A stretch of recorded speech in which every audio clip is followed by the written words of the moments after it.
How you doing? Dino Costacchio here with thegarb.com. I'm standing beside Mike Constantino of AMA Fight Club. I understand you had two fighters tonight fighting, and they both reigned victorious? Yes.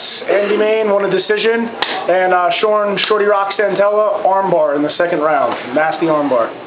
Correct me if I'm mistaken, he avenged a loss to Villanueva, correct? Yes. Or was it a draw? He had a draw, actually. Oh, it was a draw, okay. Yeah, last fight they had together was a draw. Okay, great. So now it's a definitive win. I believe Villanueva beat him as an amateur, though, so that may have been it. I think Villanueva beat him as an amateur. Shorty came back, they had a draw, and then tonight Shorty armbarred him. Hopefully put an end to that trilogy of Shorty Rock versus Villanueva. Tough kid, very strong, very, very game. Very yeah, definitely. Speaking of putting an end to, I want to put an end to a rumor speculating Dan Miller's pulling out of his fight.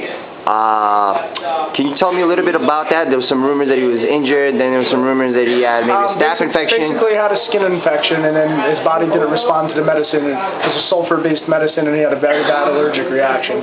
Everything's under control, but it did prevent him from training. He had to keep his body temperature down.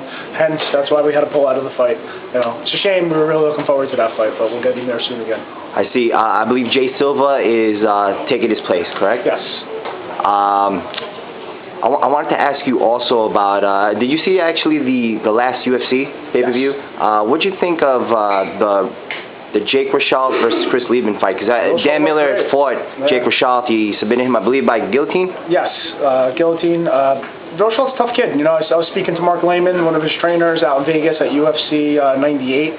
Mark's very high in his skills too, and Mark's awesome in the game. And for him to speak very highly of him, even though it's his own student, he was telling it like it was, and he said the kid's got a ton of talent, and we were going to see it come out, and we did in this fight. And we wish him all the best. He's a good opponent, and obviously, the better he does, the better it also makes Dan look. So, it's a great fight. I'm sure you already know he's an NCAA standout, wrestling standout. Absolutely, sure. I believe he wrestled Chris Weidman, yes, also, who's a Ring of Combat veteran here. Real quick, your opinion on the upcoming Vitor Belfort versus Rich Franklin fight?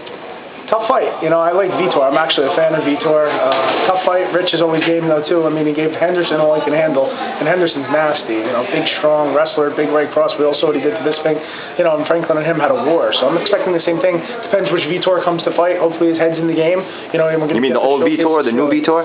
Just focused Vitor. Focused Vitor. I've seen some video clips on him training on the internet. He looks focused. He looks tough. He looks like he's ready to go, and I'm expecting a great fight. Same night, we have Jim Miller on the card, so I'll be there. Good seat in the house.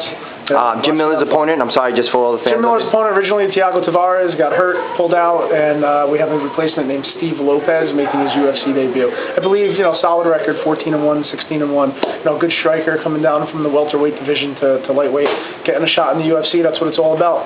Sounds good. Well, he'll have his hands full with Jimmy. I hope so. Well, Mike, thank you very much, as always. Thank you, Dino. All right. Good seeing you guys. Great seeing you. Take care.